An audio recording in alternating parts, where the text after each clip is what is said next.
he's number one. No, it's not set in stone yet, but he's got a big scrimmage tomorrow. But he is the guy that has clearly been the best performer through, 13 practices, whatever we're through in camp. But like I said, there's still a lot of live work to be done. Tomorrow is a big one, and so it's not over yet.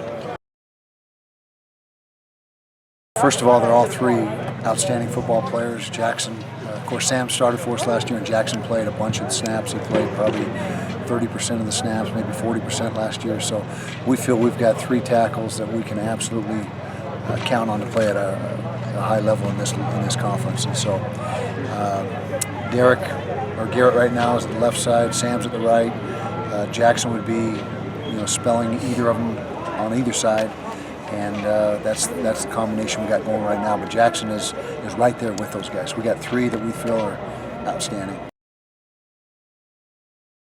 A wide receiver, as always. Linebacker, still a work in progress.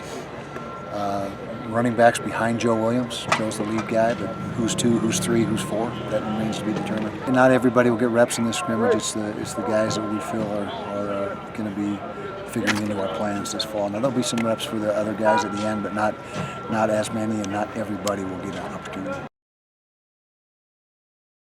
He was sidelined for a while. Now he's back, and so we think he's a good player as well, and he's going to have a bright future. He does have a bright future here, but he's a guy that can play either guard or tackle. We're trying to make that decision as to where he is most effective, guard or tackle.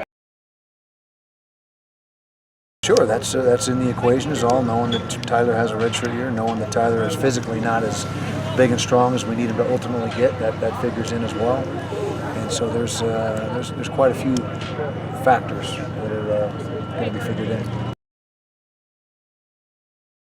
Absolutely, yeah. It's just a matter of which one we decide to name officially the number two guy. That's important because that guy gets reps. The other guy essentially gets no reps once the season starts. So and Troy and Tyler having the red shirt here is certainly part of the equation.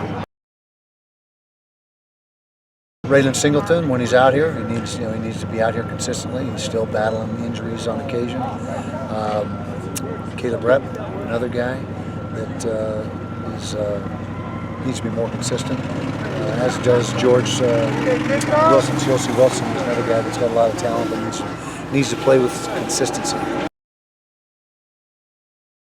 He's really started to do some good things the last 4 or 5 practices. And he started on special teams play. He's doing a great job there. And the more he feels comfortable in the scheme, the better he's gotten.